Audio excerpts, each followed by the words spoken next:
Start to think asymmetrically of things.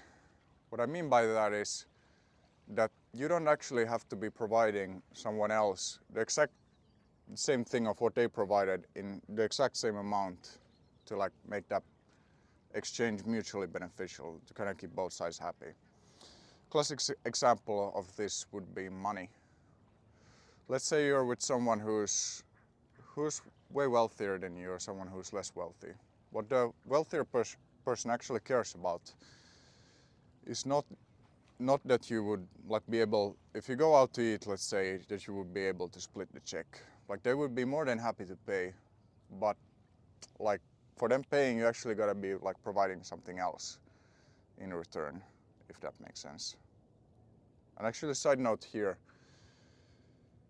a small tip, it is actually not like the amount you pay, but actually the number of times you pay. So if you have like a wealthier person, let's say a parent or friend or something like that, I would actually recommend you not to like split the checks at expensive restaurant, but actually like pick up the tabs for maybe like paying ice cream or something a little bit cheaper.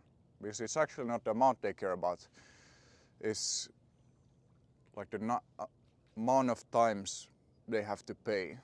And if that amounts, like you pick up the check every once in a while, they're gonna feel very appreciated. I guarantee it. So do that. But like realize you can provide, and if you're a young person, you might not be very wealthy yet.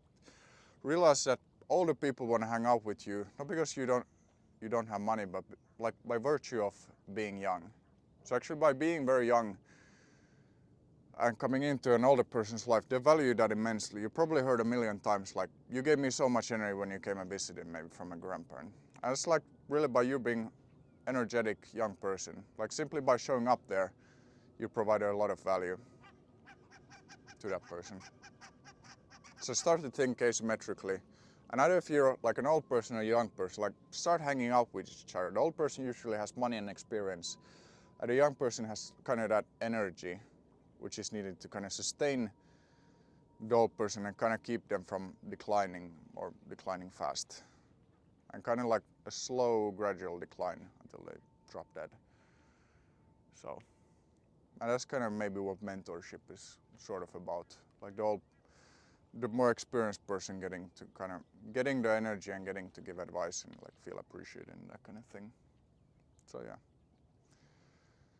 Do that, start to think asymmetrically of things and actually apply this in your life and see like how crazy it's gonna be. Cheers.